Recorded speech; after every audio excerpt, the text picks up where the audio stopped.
Hi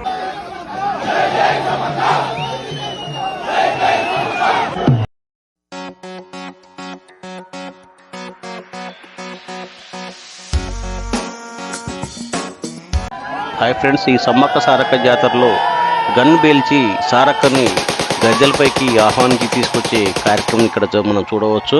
ఒక కార్యక్రమాన్ని భక్తులు మరియు పోలీసు వారు, ప్రభుత్వము అందరూ కలిసి ఎంతో భక్తి శ్రద్ధలతోటి సమ్మక్క అమ్మవారిని గద్దెలపైకి తీసుకురావడం జరుగుతుంది. ఒక వేడుకలో మన తెలంగాణ మంత్రివర్యులు సీతక్క గారిని కూడా మనం ఇక్కడ చూడవచ్చు. ఇక్కడ చూడండి, భక్తులు చాలా కోలాహలంగా చక్కటి రువాళ్ళు కట్టుకొని ఎంతో భక్తి శ్రద్ధలతో అమ్మవారిని ఊరేగింపుగా గద్దెల వైపు తీసుకొస్తున్నారు.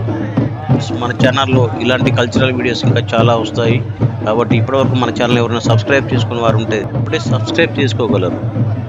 ఇంకా ఈ మేడారం సమ్మక్క సారక్క జాతరను తెలంగాణ కుంభమేళ మరియు దక్షిణ భారతదేశ కుంభమేళ అని కూడా చెప్పుకుంటాము. అంతేకాదు, ఈ మేడారం జాతర ఒక తెలంగాణలోనే కాదు, భారతదేశంలోనే కాదు, దక్షిణ ఆసియాలోనే అతిపెద్ద గిరిజన జాతరగా పేర్కొంటారు. ఈ సమ్మక్క సారక్క జాతరను యావత్ భారతదేశం నుంచి భక్తులు వచ్చి దర్శించుకుంటారు. ఈ జాతరకు దాదాపుగా 1 కోటికి పైగా భక్తులు వచ్చి ఈ సమ్మక్క సారలమ్మ అమ్మవారిని దర్శించుకుంటారు. ఓ సమ్మక్క సారక్క, జై సమ్మక్క సారక్క. ఫ్రెండ్స్, ఈ వీడియో నచ్చినట్టయితే లైక్ చేయండి, షేర్ చేయండి మరియు మా ఛానల్ని సబ్స్క్రైబ్ చేసుకుంటారని ఆశిస్తున్నాను. Friends, thank you.